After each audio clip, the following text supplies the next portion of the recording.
Bom dia, turma. Bom dia a todos, meus queridos alunos e alunas. Bom dia, bom dia, bom dia. Bom dia, professor. Mal. Fala, Gildivan. Bom dia, meu amigo. Show. Oi, Tainá. Bom dia. Fernanda, bom dia. Gisele, Thaís. Show de bola, show de bola. Quanto tempo, né? Fazem 2 aulas e passaram 2 aulas que a gente não se viu, né? Oi, Laura Dantas. Bom dia, minha querida monitora. Minha querida monitora de filosofia, que filosofa se ela é uma borboleta ou não. Oi, Karen, minha querida monitora de processo penal. Show de bola, show de bola. E aí, turma, quanto tempo, né? Graças a Deus. Bianquinha, minha outra monitora. A Bianquinha também filosofa, se ela é uma borboleta. Aqui, sonhando que está na aula de processo penal. Podia sonhar que tá tanta coisa, né, Bianquinha? Podia sonhar que tinha ganhado na cena, que não precisava trabalhar.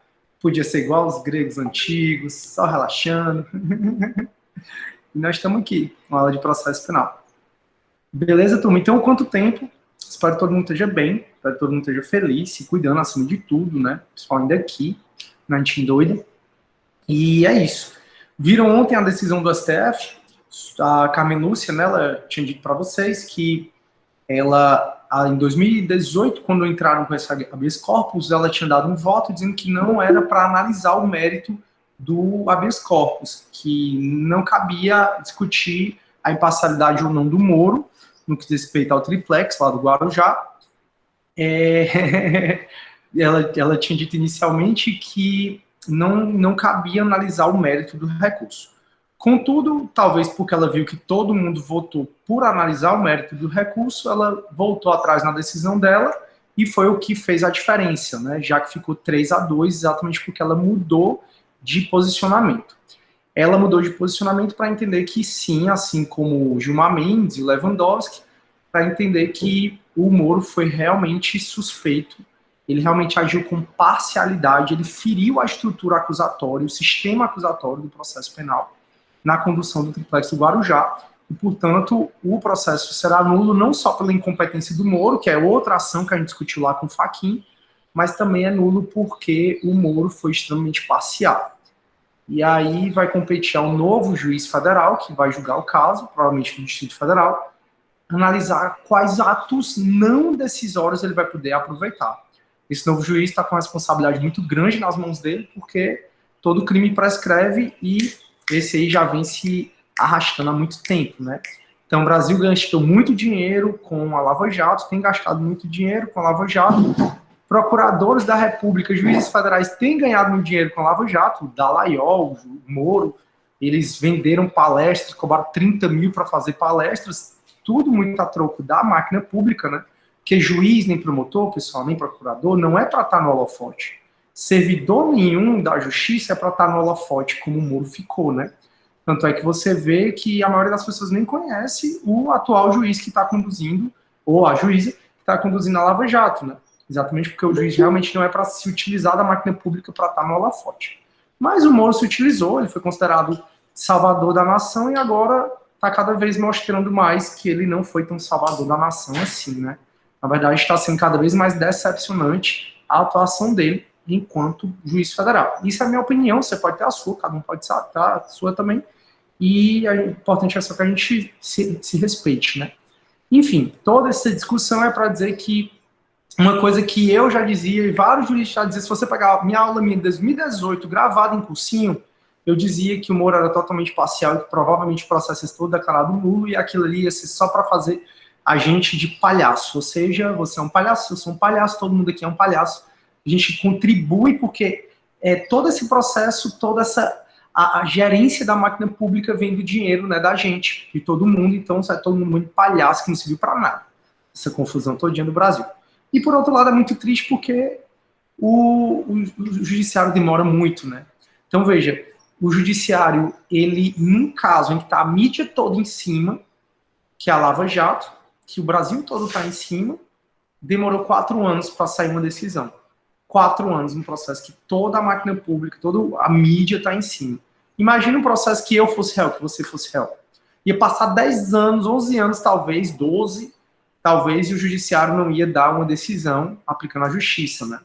E aí a Brenda está levantando, a Brenda e o Silvio estão levantando questões muito importantes, né? E a credibilidade do judiciário vai para o chão. Eu realmente fiz para vocês verem, né? Eu fiz uma citação essa semana passada de um estrangeiro, e era de uma ação rescisória, né? No processo civil, transitou em julgado, uma decisão você pode reabrir pela rescisória.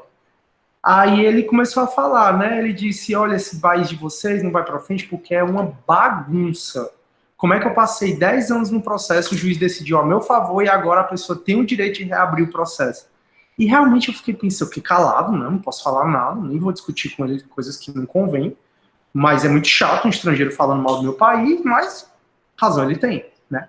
Então eu fiquei pensando, realmente o cara passou aqui sei quantos anos aqui num processo, o juiz decidiu e agora está sendo rediscutido, ou seja, a justiça demorou a dar uma resposta favorável a ele, deu a resposta e agora a mulher tem direito de reabrir, né? É muito complicado mesmo o sistema da gente. Me questiono se é falta de estrutura, que eu acho que não é. Veja qual é o peso que o judiciário tem, né, em termos financeiros. Dá para ser um pouco mais rápido, mas depende muito da boa vontade humana. E eu, como eu estou me formando agora em administração, eu já ministro aula no curso de administração na disciplina de gestão de pessoas. E aí eu sempre mostro algumas pesquisas que falam que para o empresário, o mais difícil de ser empresário é a mão de obra, é o capital humano, que realmente lidar com pessoas é muito difícil. E aí vem essa história para a gente ver que realmente talvez o judiciário não funcione um pouco melhor, não só pela burocracia, que é necessária ao processo penal, vivo conversando com vocês, o processo penal, ele vive um dilema, que ele precisa ser rápido, que todo crime prescreve, mas ele precisa também ser demorado, mais burocrático, para poder buscar a verdade real, mas eu acho que daria para a justiça dar um pouco mais de agilidade. Eu mesmo fui vítima do judiciário, 3 anos de um processo que eu passei, mais de 3 anos, eu tive que acabar esse processo num acordo, porque o juiz de primeira instância não queria aplicar uma súmula de um caso que era super tranquilo, de um caso que nem tinha controvérsia nenhuma. E o juiz mal ia trabalhar e deixava o processo arquivado mesmo, a outra parte até agravou o instrumento, aí o desembargador é que não ia trabalhar mesmo, o juiz até me encontrava na vara, o desembargador, eu fui na vara acho que umas 30 vezes, na gabinete de umas 30 vezes, e ele nunca estava, coincidentemente ele nunca estava. Né? Então assim, eu acho que falta muito boa vontade, né, e é isso. Enfim, tá bom, já atualizei vocês sobre o que está acontecendo, o judiciário quis respeitar a nossa matéria, na verdade a nossa matéria você vê todo dia, né? Depois que a gente acabar aqui a correção da prova, a gente vai começar a nossa próxima matéria, que é prisão, liberdade provisória e medida cautelar. E essa matéria também todo dia você vê no jornal, inclusive aí com a prisão do Daniel Silveira. Enfim, eu acho que essa matéria dá para vocês entenderem um pouco mais o Brasil, né? Como é que ele é, como é que ele vive. Então, é isso, turma. Dada essa atualização jurisprudencial para vocês, a gente vai falar sobre a nossa prova hoje. Turma, com o AB, eu só consegui fazer a primeira chamada. Então, na próxima aula, que era a segunda, que era para eu começar já a medida cautelar, liberdade provisória, prisões, eu vou corrigir a segunda chamada, tá bom? Então, hoje eu corrigi a primeira chamada com vocês. Se dá tempo, eu corrigir a segunda, mas eu acho que não vai dar. Mas aí, na próxima semana, eu corrijo a segunda chamada. Aí, se tiver alguma questão para anular, a gente anula, não tem problema. Eu sempre vou fazer assim, tá, turma? Eu vou corrigir a questão com vocês e vou vir sempre aqui. Aí, se vocês tiverem alguma dúvida, é só levantar o bracinho, que aí, quando eu vier aqui, vocês falam, tá bom? E aí, se for para anular, a gente anula sem o menor problema. Acho até que tem uma questão aí mais controversa, né, que talvez eu precise anular, e isso aí não tem o menor problema. Aí, turma, se eu não conseguir corrigir a segunda chamada hoje mesmo eu pretendo lançar as notas de vocês. Quando for na próxima aula, que eu corrigir a segunda chamada, se tiver alguma questão para anular, eu retifico a nota, tá bom? Se não tiver, mantém como tá. Deu para entender? Então, hoje a gente vai corrigir a primeira chamada, vou corrigir cada uma das questões com vocês, depois de eu ler cada um e explicar cada questão, eu venho aqui. Aí você pode escrever no chat, ou pode levantar a mãozinha, eu falei aí, tá com alguma dúvida? Beleza?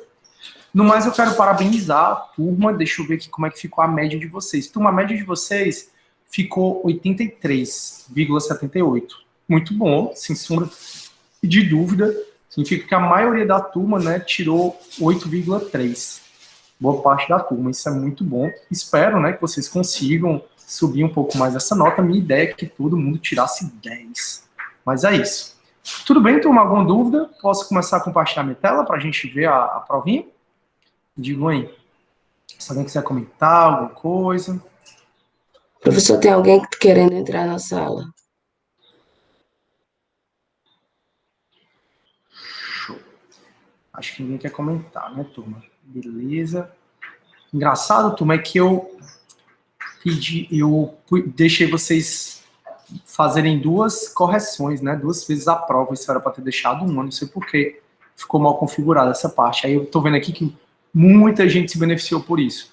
Tô vendo aqui gente que tirou 8, aí fez de novo, tirou 10. Gente que tirou, mas beleza, isso não é problema não. Só a segunda chamada, a V2, é que não vai dar para ser assim. Então tá tudo bem, beleza? Nossa querida monitora Karen aí aparecendo, show de bola. Muitas questões foram da Karen, muitas questões caíram no simulado. Acho que a prova estava bem fácil, né? Mas vamos ver aí cada um. Beleza, queridos alunos? Pronto, acho que vocês estão vendo a minha tela. Primeira questão. Turma, a ordem está mudada, tá aqui, então não é a mesma ordem que está na prova de vocês. A primeira diz assim, ó. Em janeiro de 2021, o programa Big Brother lançou a sua 21ª edição. Um dos participantes do programa, chamada Carol Conká, desferiu diversas ofensas e xingamentos contra um outro participante conhecido como Lucas Penteado.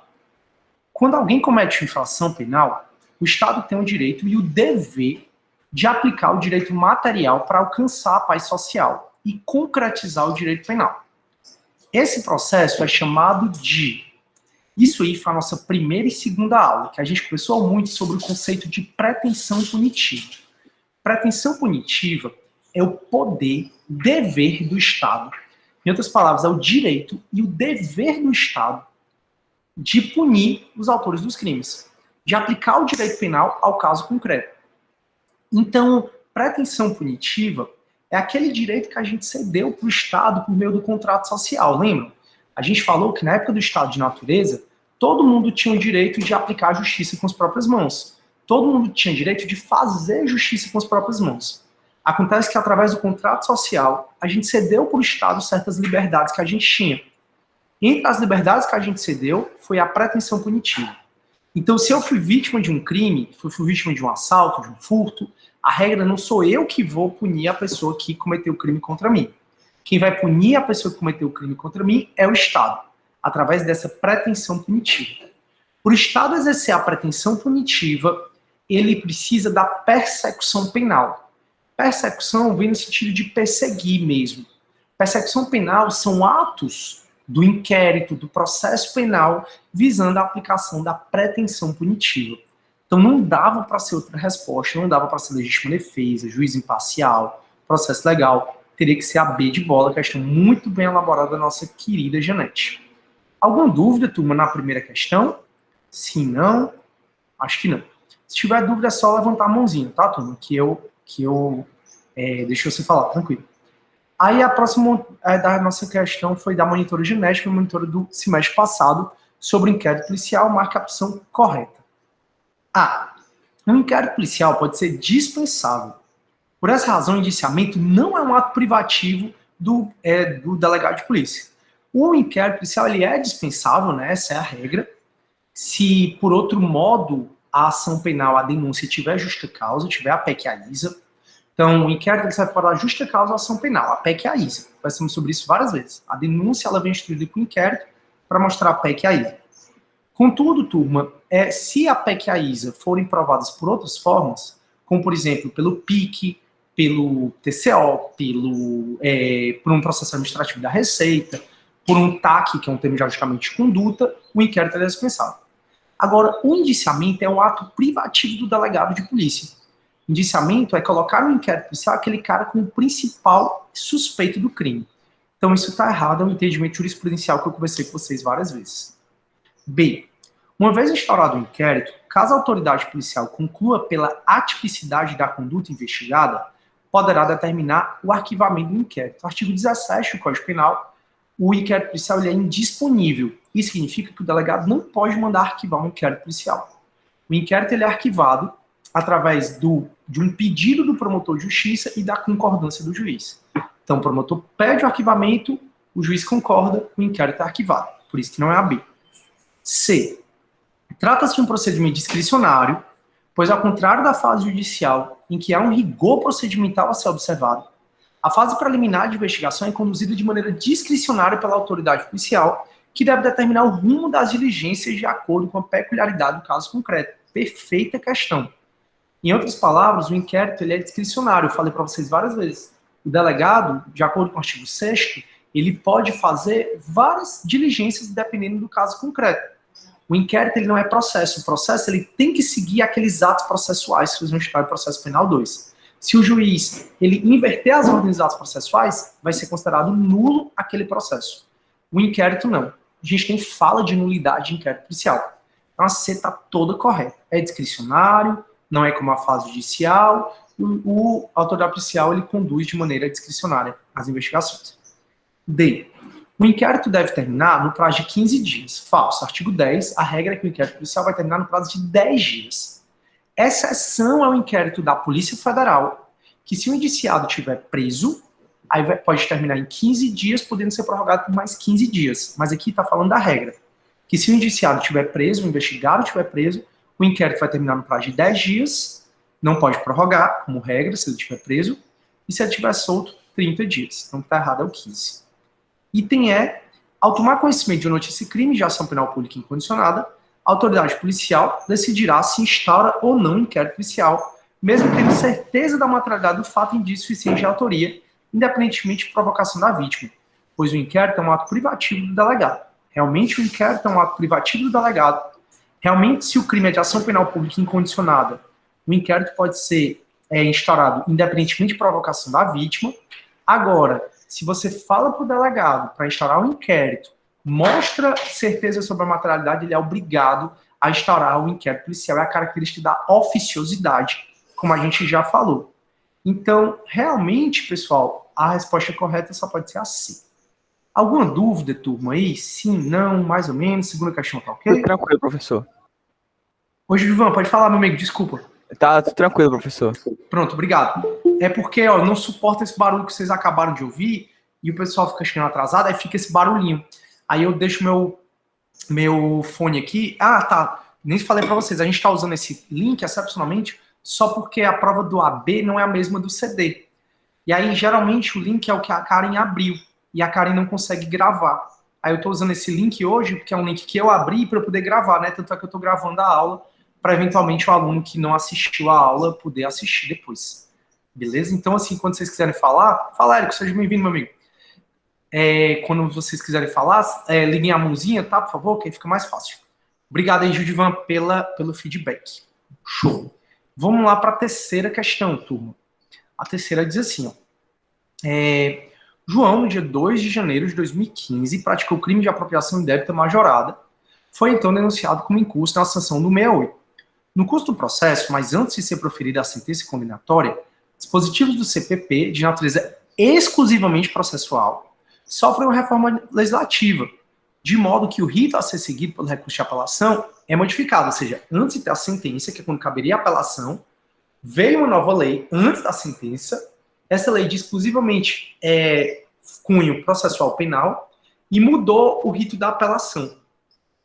A lei processual penal, de acordo com o artigo 2º, é regida pelo tempus regit actum, pelo princípio da imediatidade.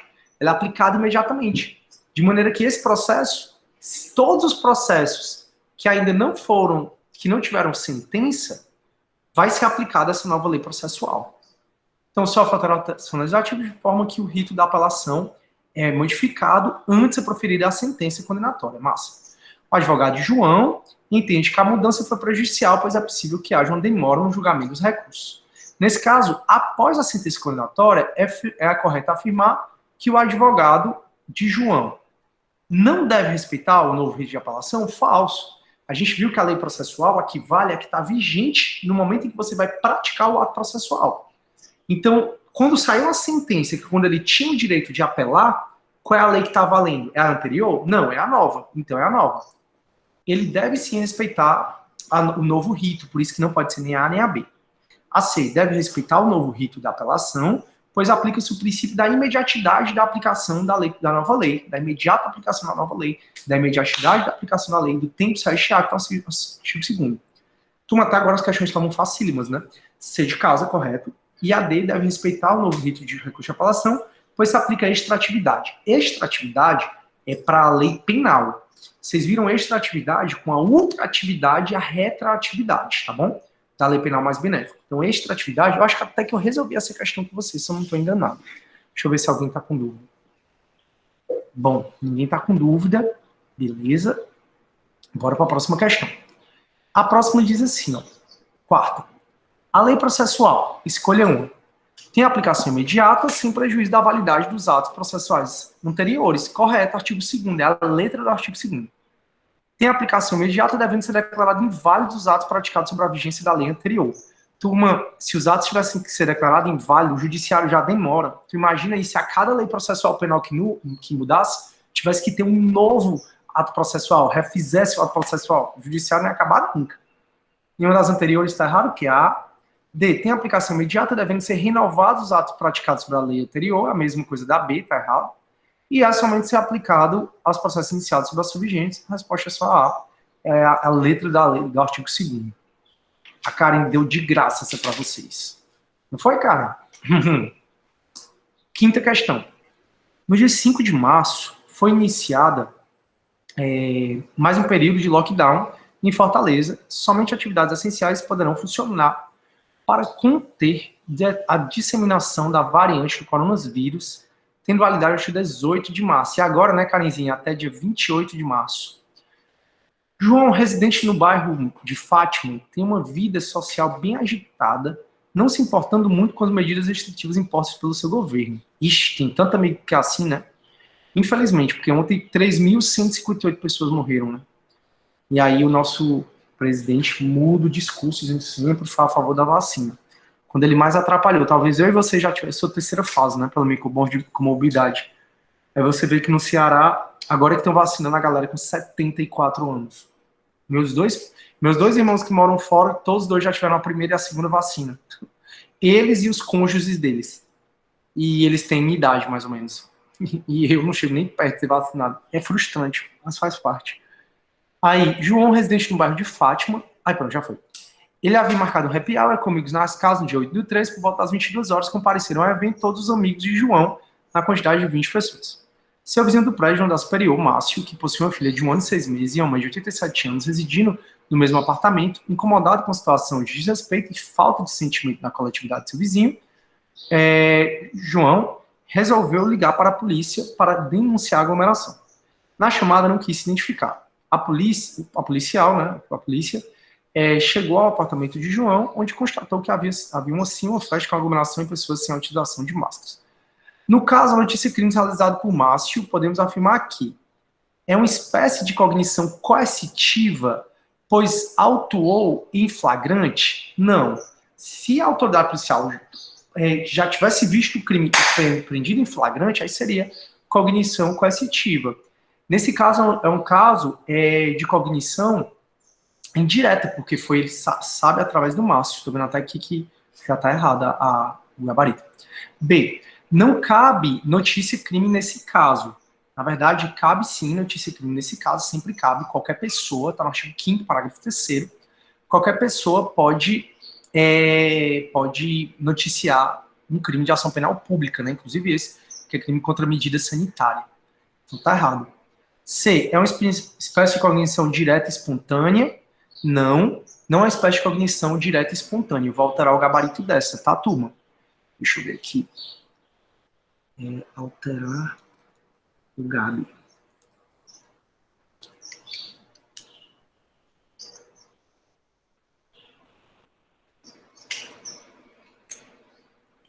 Nossa, valeu. Não merece.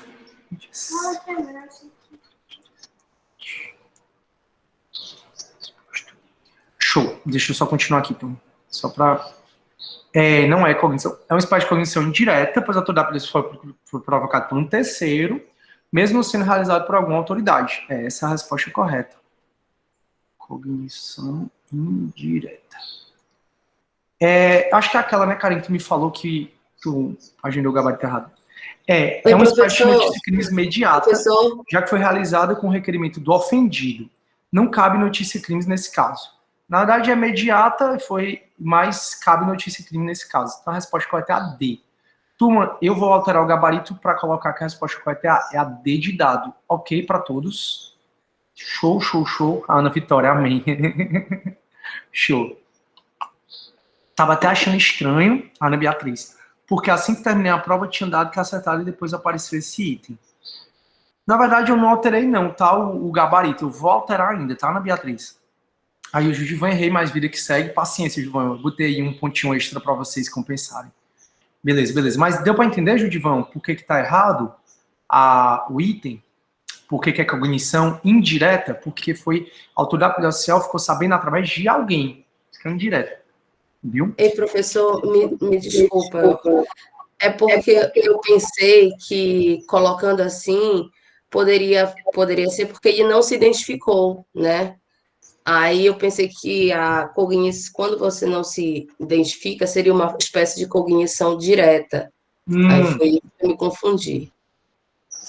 Karen, não tem problema, até porque tem gente que pensa como você, tá? Não tem problema. Caso você queira, eu posso até deixar a C e a D como correta. A C e a D. Mas realmente, às vezes, quando a pessoa não se identifica, tem muita gente, inclusive, que diz que é como direta.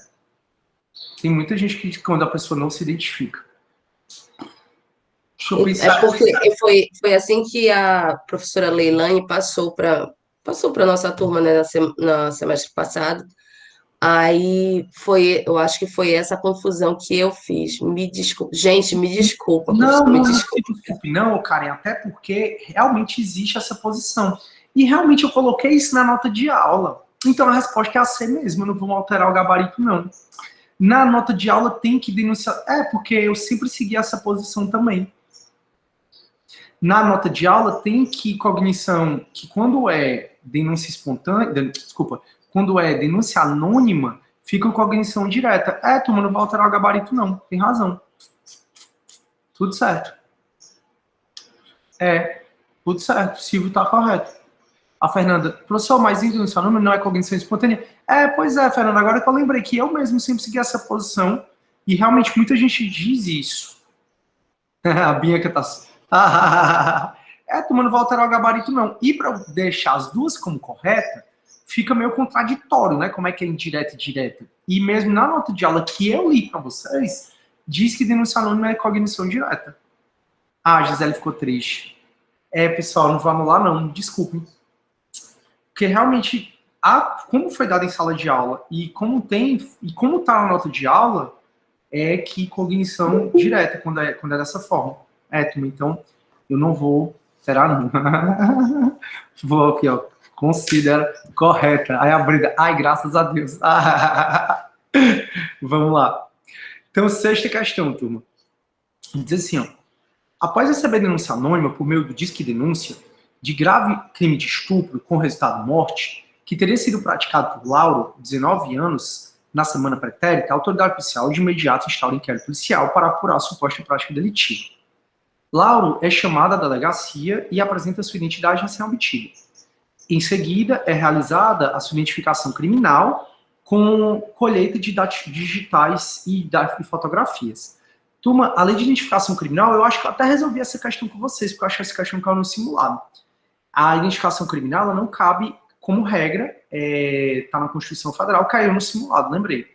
Que está na Constituição Federal, e tem uma lei de identificação criminal, que é uma lei de 2009, e essa lei fala de quando excepcionalmente pode ser feita a identificação criminal de quem é civilmente identificado. Em outras palavras, o que eu estou dizendo para vocês é que se você é civilmente identificado, se você tem seu RG, seu passaporte, se você tem, por exemplo, ou seu carteira de motorista, você, como regra, não vai ser identificado criminalmente através das digitais, tá?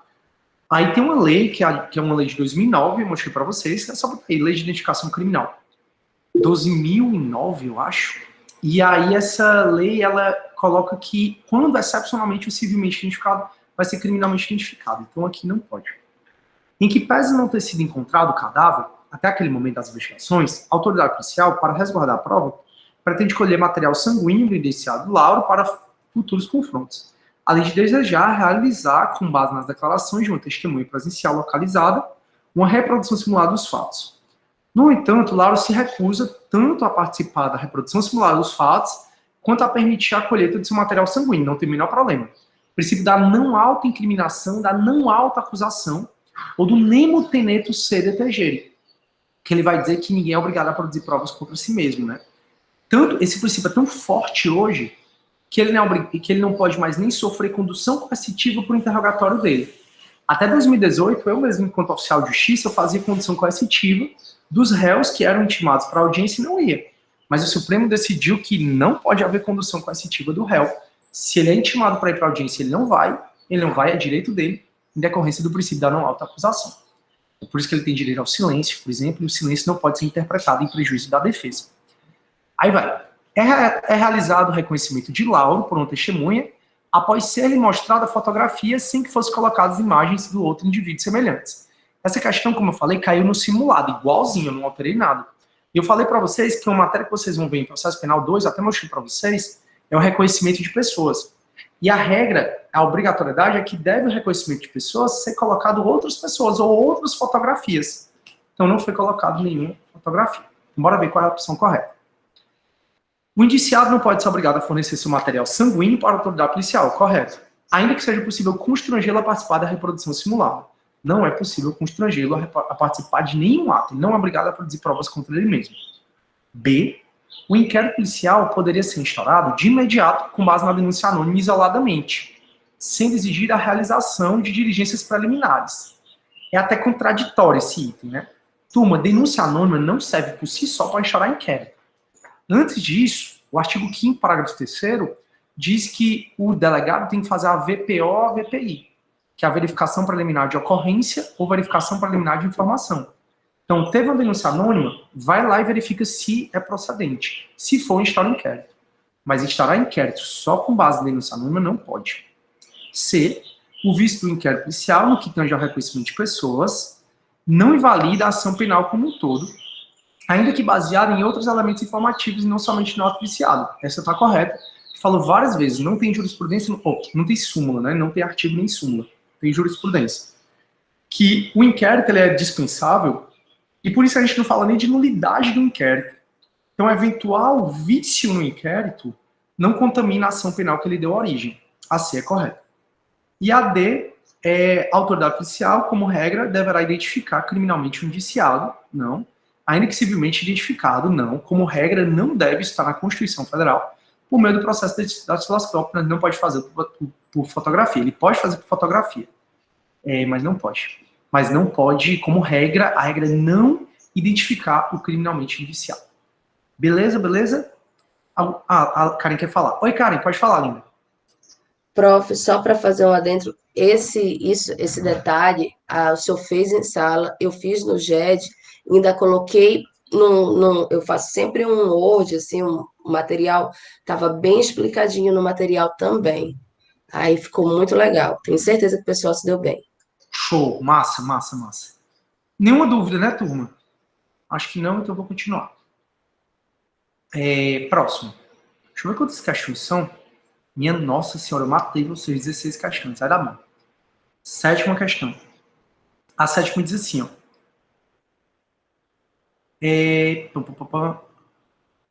Pronto, tá. 6ª. Foi a 6ª, então a 7ª. Turma, a 7ª eu tenho que anular. A 7ª todo mundo ganhou a coisa. Por enquanto, a única que eu vou anular é do Vitor Gabriel. Por quê? Porque, assim, o processo penal brasileiro, eu vou explicar aqui, né? Regido por fontes. São fontes formais imediatas, o costume e os princípios gerais de direito, mas a lei. Não, a lei é uma fonte formal imediata, porque ela obriga. Fonte é o nascedouro fonte é a nascedouro do direito, né? A fonte é o princípio, a origem do direito. As fontes formais são fontes onde o direito se manifesta, né? A forma como o direito manifesta. As leis são fontes formais imediatas, por isso que essa está errada. A B. Compete à União, aos estados, aos municípios legislar sobre matéria processual penal. Não. Como regra, compete só à União legislar privativamente sobre matéria processual penal e penal. Está no artigo 22, inciso 1. Então, não aos estados e municípios. Os estados e o Distrito Federal podem legislar sobre questão específica, mas a regra é que só compete à União. Aí a B está errada, a C está errada também pela mesma forma, A EAD diz assim, ó, que seria a resposta correta.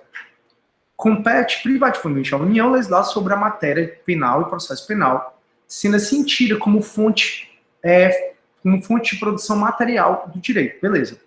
Havendo possibilidade dos estados e municípios de legislar acerca dessas matérias quando for permitido por lei complementar. Não.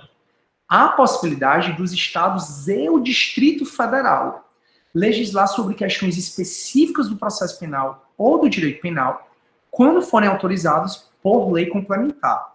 Isso está no artigo 22, parágrafo único da Constituição. Eu mesmo conversei com vocês sobre esses 2 parágrafos, mas essa questão não vai ter resposta, porque não compete ao município. A resposta que seria aqui seria assim, havendo a possibilidade dos estados e o Distrito Federal. Aí estaria correto.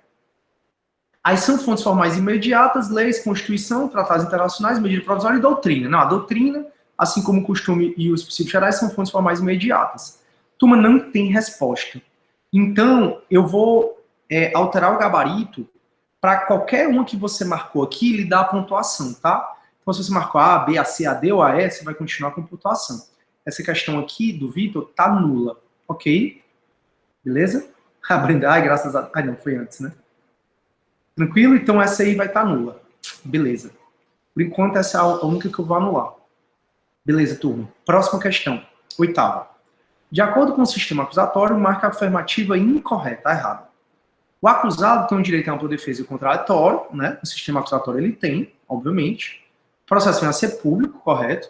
É o sistema utilizado no Brasil, visto que a Constituição é garantista, perfeito. A imparcialidade é garantida, entanto que quando ele não é imparcial, quando ele é parcial, o processo é declarado nulo, como foi ontem, né, pela segunda turma do STF, como eu falei para você já. E cabe a um órgão julgar e acusar, a questão facílima, né, turma, que eu acho que ninguém tem dúvida que a questão é errada, portanto é a correta, é a de escola. Tranquilíssimas. Aí, turma, próxima questão. Tá muito fácil a prova, turma. Impressionante. Então, Beccaria, da obra dos delitos da pena, essa obra é um clássico, tá, do direito penal. Acredito que o professor de penal 1 já tenha dito isso para vocês lerem. Eu também, se fosse vocês, eu lia essa obra desse italiano. Ela é muito importante para o direito penal. Aí ele discorreu o quê? Um homem não pode ser chamado de réu antes da sentença do juiz, e a sociedade só pode retirar a proteção pública após ter decidido que ele violou pactos por meio dos quais ela lhe foi outorgada. Ademais, a Constituição, no artigo 5º, dispõe que ninguém será culpado até o trânsito ser julgado da sentença penal condenatória. Aí, turma, que prova fácil. Dessa maneira, o princípio fundamental do processo penal anunciado está relacionado à presunção de inocência ou estado de inocência. Item E de escola. Não pode ser nenhum outro. Nenhum outro. Só item E, acredito que todo mundo tenha acertado essa questão. Nenhuma dúvida? Então, bora para frente. Beleza. Próxima questão, 10ª. Para Ari Lopes, o sistema inquisitório foi desacreditado principalmente por incidir em erros psicológicos. Creio que uma mesma pessoa possa exercer funções tão antagônicas como investigar, acusar, defender e julgar. No que diz respeito à postura atual desempenhada no sistema pelo magistrado, sistema processual penal adotado no Brasil, assinale a alternativa que melhor se adequa. A. O processo penal tem por finalidade buscar a reconstituição de um fato histórico, o crime que ocorreu e torna-se passado, ok? De forma que a gestão da prova é necessariamente erguida pelo magistrado, fundando o sistema a partir de 2 princípios informatórios, o acusatório e o inquisitivo. Está errado aqui, pessoal, é o sistema inquisitivo, né? A gente não é do sistema inquisitivo. A gestão da prova ela acaba sendo do magistrado, né? Mas quem produz a prova são as partes. Quem produz a prova são as partes, mas a gestão de prova acaba sendo também do magistrado. B. Por ser misto, o sistema processual penal brasileiro não é misto. Não predomina a estrutura inquisitória e acusatória. Ele é acusatório. Falei disso várias vezes. C. Por ser acusatório, a concepção de sistema processual não pode ser pensado de maneira desconectada ao princípio supremo do processo, que é a parcialidade. Não, turma, é a imparcialidade, né? O magistrado poderá, caso necessário, produzir provas de ofício para justificar uma decisão já tomada. Na verdade, não. Ele pode sim produzir provas de ofício, isso é exceção, está no artigo 156. é matéria do semestre que vem, né, processo penal 2, mas eu conversei com vocês um pouco sobre o 56, só que ele pode produzir provas de ofício antes de tomar a decisão, né? Não é para justificar a decisão que ele já tomou. Então, a partir daqui, tá tudo errado, tá bom? D, é da essência do atual sistema a aglutinação das funções na mão do juiz. Não, a gente já viu que quem aglutina as funções é o sistema inquisitivo. O sistema acusatório separa as funções de acusar, de defender e de julgar. Então, é da essência do sistema acusatório a aglutinação de funções na função do juiz, está errado, e atribuição de poderes instrutórios ao julgador. Ele até tem, mas isso não é da essência do sistema, não. Está errado também por isso. Senhor soberano do processo, portanto, não há necessidade de estrutura dialética e tampouco contraditória.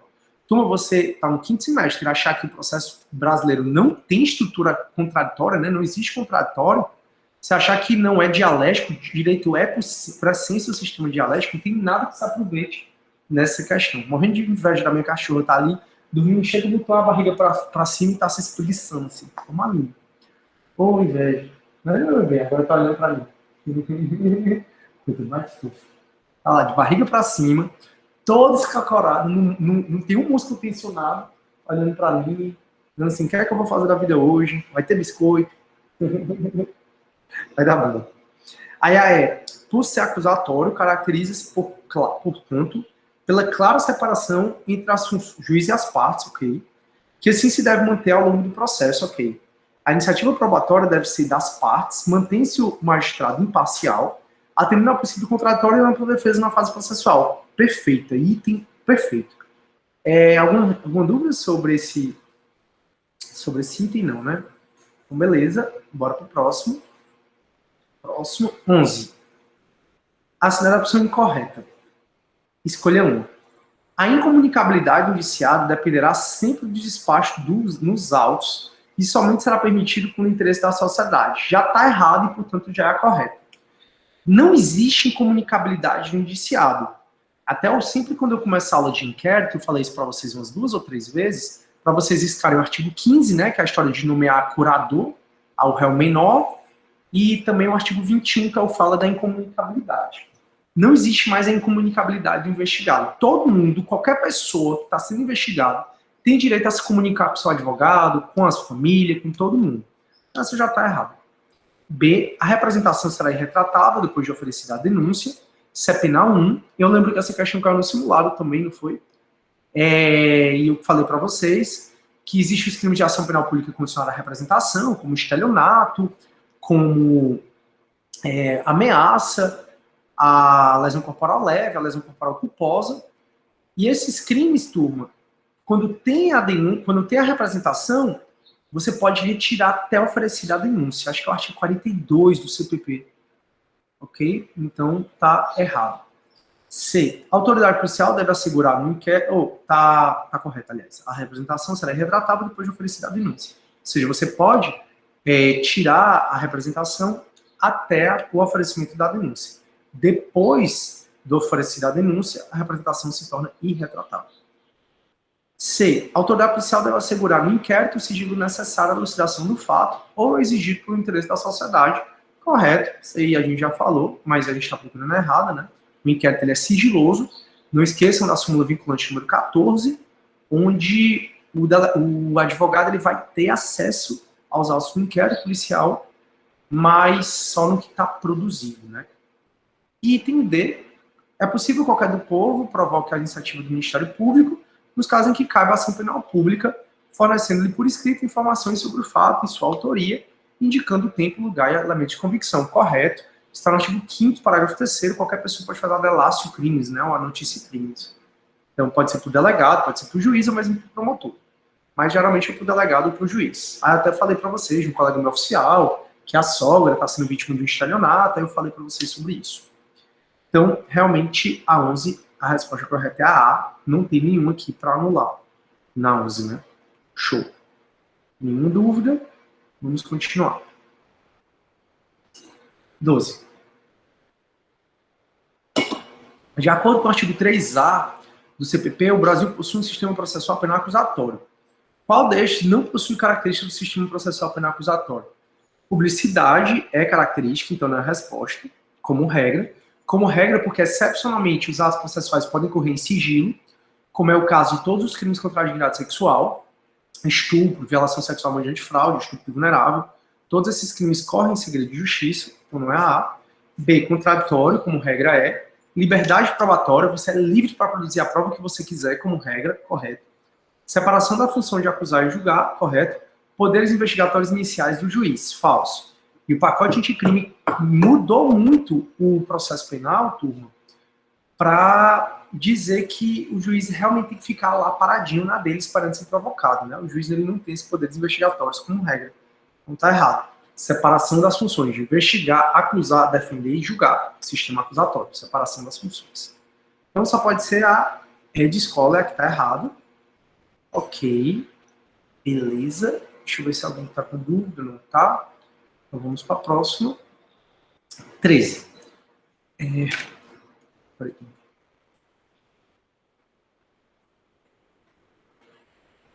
Ei, 13.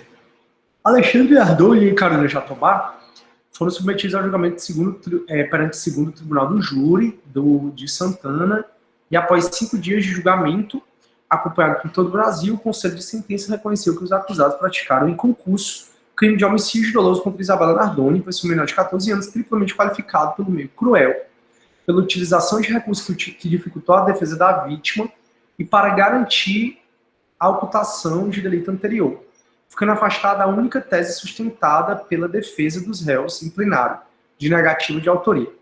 Alexandre Nardoni foi condenado a pena de 31 anos pela prática de homicídio, tal, e, por sua vez, Ana Carolina foi condenada a 26 anos pela prática do crime de homicídio. Beleza, beleza, beleza.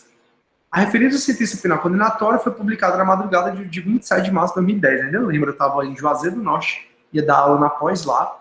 Essa sentença acho que saiu umas 11h30 da noite, meia-noite. Eu tinha que dar aula 7h30 da manhã no dia seguinte, morrendo de sono, e assistindo. Mas vocês veem que os Nardoni, né, a Elisa Samúdio, são exemplos muito frequentes na minha sala de aula. Então, por suas vezes, o crime imputado a condenado ocorreu no dia 29 de março de 2008. Como é sabido, a Lei 11.689 alterou integralmente o procedimento do júri, uma lei estritamente processual penal, e uma das alterações mais relevantes foi no tocante a esse procedimento. Diz respeito à extinção do protesto por novo júri, que era um recurso que existisse. Aqui foi um exemplo de sala de aula. De acordo com as informações do conhecimento, turma, os Nardoni mataram a Isabela dia 29 de março de 2008. Nesse dia existia um recurso, que era o protesto por novo júri. Que se você fosse condenado no júri há mais de 20 anos, você tinha direito a um novo julgamento. Um tempo depois do crime, essa lei, a 11.689 de 2008, ela alterou o procedimento do júri e ela extinguiu o protesto por novo júri. A sentença do Nardoni saiu não em 2008, saiu em 2010, após a extinção desse processo. Eles tiveram direito a usar o protesto por novo júri? Não tiveram. Por que eles não tiveram direito a utilizar o protesto por novo júri? Porque a lei processual penal, ela respeita os protestos por novo júri já utilizados, respeita os atos processuais já praticados, mas ela tem aplicação imediata aos processos que estão em andamento, de acordo com o artigo 2º do Código de Processo Penal. Então, eles têm direito a protesto por júri? Não. Então, você já elimina, né, a C e a D. Aí a A não terão direito ao protesto por novo júri, de acordo com o princípio do 37º acto, e o artigo 2º do CPP. A lei estritamente processual penal aplica-se imediatamente, independente da data em que o crime tiver sido realizado e sem prejuízo dos atos já realizados. Essa é a correta. A B não terá direito ao novo júri, pois a lei processual penal apenas poderá beneficiar em ações em que não tem o tribunal do júri, de acordo com o princípio da imediatidade. Está errado, turma, não é apenas beneficiar, está errado. A lei processual penal, ela não se preocupa se ela está melhorando ou piorando a situação do réu, ela tem incidência imediata. É a única questão que está correta. Dúvidas? Acho que não. Beleza. Próxima questão. 14. 14 diz assim, ó. Em um processo em que se apura a prática dos delitos de supressão de tributo e evasão de divisa, o juiz federal da 4ª Vara Criminal de Arruizinho determina a expedição de carta rogatória para os Estados Unidos da América. Acho que caiu no simulado também. A fim de que seja interrogado o réu Mário. Em cumprimento da carta, o tribunal americano realiza o interrogatório do réu e devolve o procedimento à justiça brasileira à 4ª Vara Criminal. O advogado de defesa de Mário, ao se deparar com o teor do ato praticado, requer que o mesmo seja declarado nulo, tendo em vista que não foram obedecidas. Não, turma. O artigo 1º do CPP vai dizer que o processo penal é regido, o CPP, ele aplica-se a todo o processo penal no Brasil. Então, precisa da territorialidade. Então, a gente não pode exigir que o CPP se aplique em outro país, né? Porque o país tem outra soberania. De maneira que quando o juiz dos Estados Unidos fazendo um favor para a gente, escuta o réu lá, ele segue a legislação norte-americana, que é onde os Estados Unidos têm a soberania, e não a brasileira. Então, exclusivamente sob o ponto de vista da lei processual penal, a alegação do advogado está correta? Não. Não, porque o processo penal é regido pela territorialidade. O CPP é aplicado a processos penais no Brasil e não no exterior. Então, você já anula a B e a D. A, não, pois vigora extraterritorialidade, falso. Extraterritorialidade é direito penal, artigo 7º do Código Penal. E a C, não, pois o processo penal vigora o princípio da territorialidade, já que as normas processuais brasileiras só se aplicam no território nacional. A C está corretíssima. Essa eu fiz com vocês também. Dúvidas? Estão tão calados hoje. Beleza. Próximo. É o sono, 15. professor. Não ouvi, foi mal. É o sono, professor. É verdade, é o sono. Aqui tá chovendo que só. Ai, meu Deus do céu. É verdade. Karen, na próxima aula a gente vai resolver a segunda chamada. Quem vai resolver é tu, viu? Vou te passar ela pra tu resolver. E aí eu vou estar aqui, obviamente. E a gente... eu te ajudo em qualquer questão. Eu te passo a prova, tá bom? Pode deixar, professor. Eita, Um pouquinho rouca, mas eu vou. Ah, tá. Não, se tu tiver rouca, eu... Não, mas a segunda chamada só semana que vem. Até lá dá assim. Sabe o que eu faço? Foi dica de uma fonoaudióloga. Eu como muita maçã. Muito. E a maçã, ela limpa as cordas vocais. Como vocês sabem, eu gosto de cantar, né? Eu não sei cantar, mas eu gosto. Aí ali, ó, a minha caixa ali, ó. Tá vendo a minha caixa ali, ó? Essa é uma caixa de som do tamanho do mundo. Tem 2 microfones. Passei o fim de semana cantando aqui. O povo aqui de casa não aguentava mais. E eu nem aí, né? Cantando. Eu conecto, né? Eu tenho um microfone sem fio que eu usava para dar aula na Unifor. E aí eu conecto na caixa. E aí eu boto no YouTube. Aí eu boto no YouTube, né? A música que eu quero cantar, karaokê. Aí eu passo, tem pra cantar. Mas pense numa voz feia, meu povo. Mas é porque Deus, ele sabe o que faz. Deus, se me desse voz pra cantar, eu tinha pena. Tinha pena da confusão que não ia ser. Porque realmente é onde eu me sinto, onde eu gosto de fazer. Mas, infelizmente, a gente não tem talento pra tudo aquilo que a gente gosta. Qualquer dia eu dou uma palhinha aqui pra vocês. E quando eu invento de cantar mulher que tem um tom muito agudo, né? Porque eu sou muito desafinado. Então, agudo, então, nem se fala. Aí, quando eu invento de cantar Supera, da Marília Mendonça, ou então Sandy Júnior, que eu gosto de Sandy Júnior desde que eu sou criança. Pessoal, deixa eu alterar aqui o ventilador, peraí. Eu tô morrendo de calor.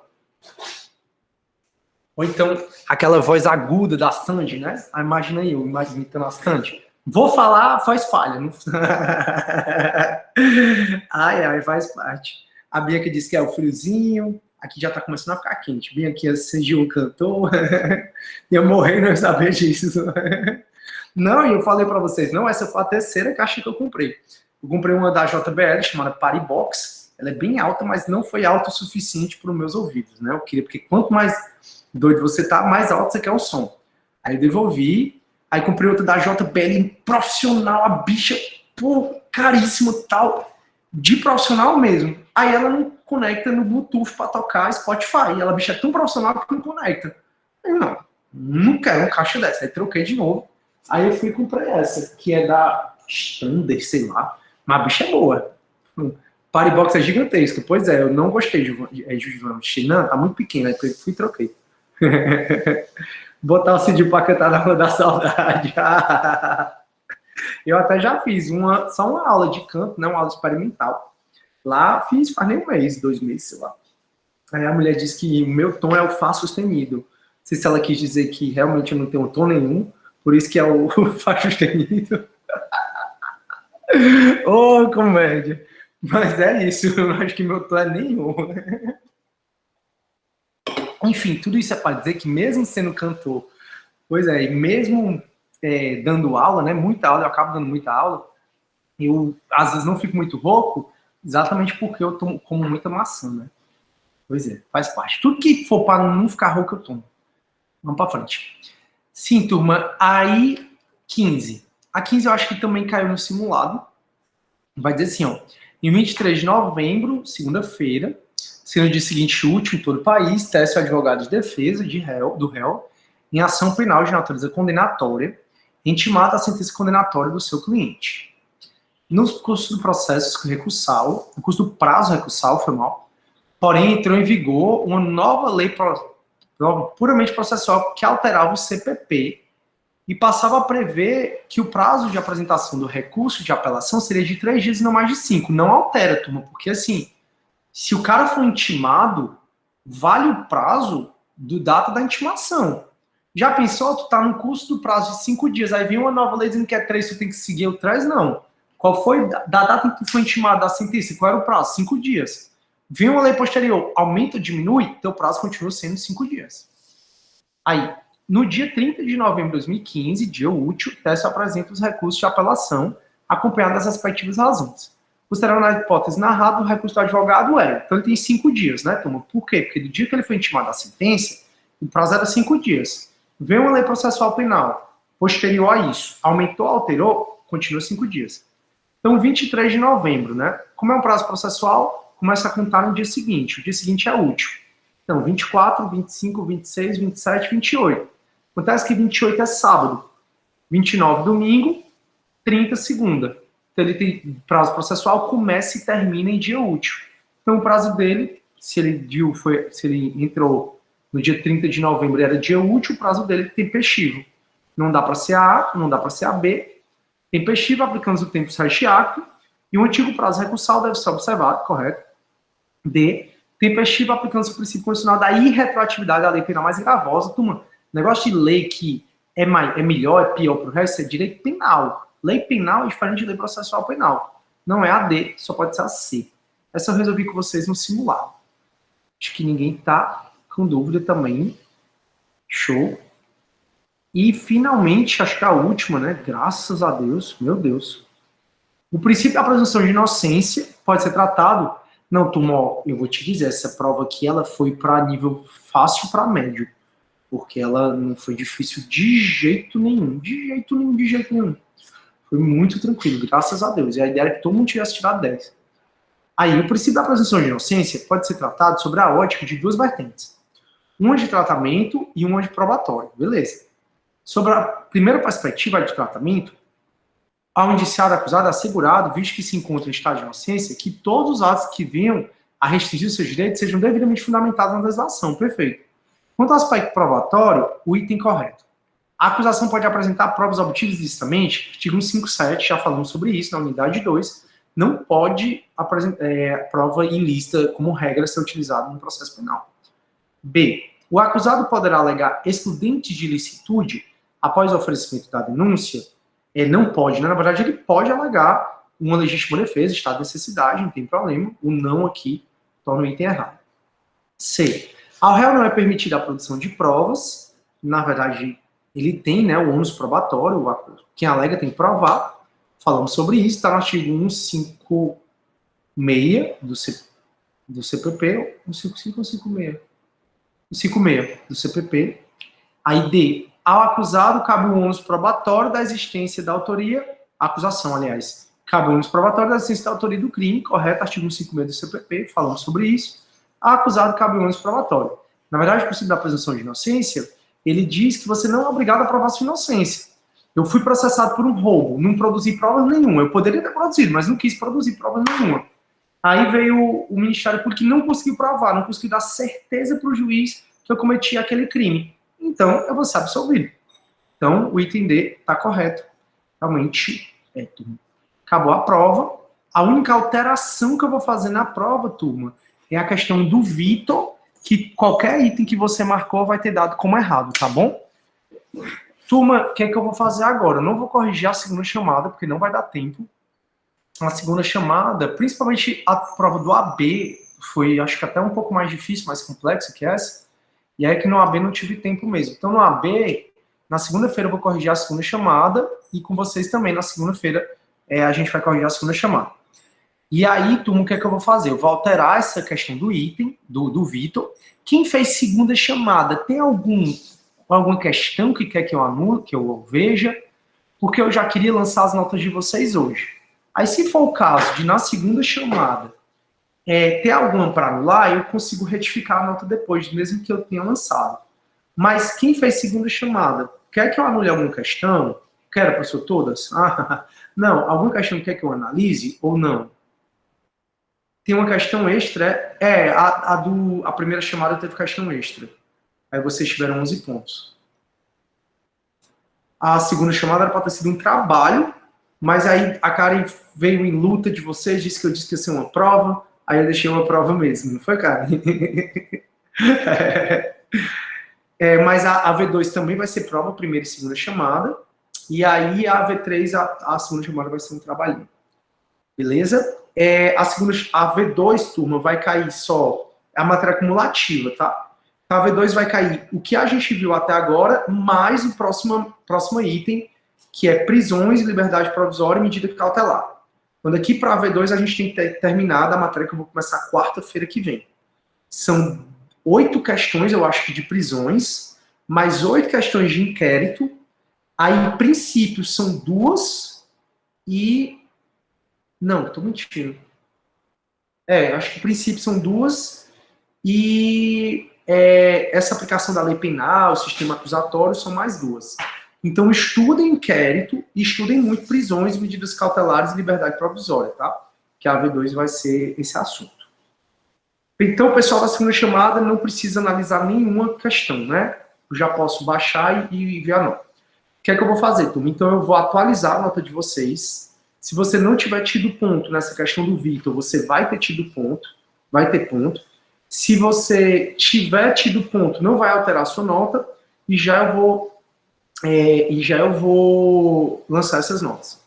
Próxima aula, para eu poder gravar, eu acho que a gente vai utilizar esse link, tá? Aí, a partir da aula de quarta, a gente utiliza o link da Karen mesmo, o link que a gente sempre vem usando. Karen, tu lembra eles, tá? Antes da prova, antes da aula, da próxima semana? Lembro sim. É o mesmo link, professor, para as duas? A gente usa esse mesmo link aqui, para não ter problema. Pronto, tá então bom. a gente, segunda que vem, vai utilizar esse mesmo link para eu poder gravar a aula. E aí, a partir da quarta, a gente volta a usar o link da Karen. Beleza? Então, pronto. Galera, pois é isso. Parabéns aí pelo resultado. Realmente a turma teve um bom desempenho, né? Ficaram 88,3, não foi a média. Gostei. Gostaria que fosse 10 para todo mundo. Estudem para a V2, por favor. Toda a matéria cumulativa, em especial 8 questões de inquérito e 8 de prisões, que é a matéria que a gente vai começar na quinta. Na quinta não, na quarta que vem. Fiquem com Deus, galera. Bom feriado amanhã para todos. Eu vou me despedindo de vocês. Para na gravação.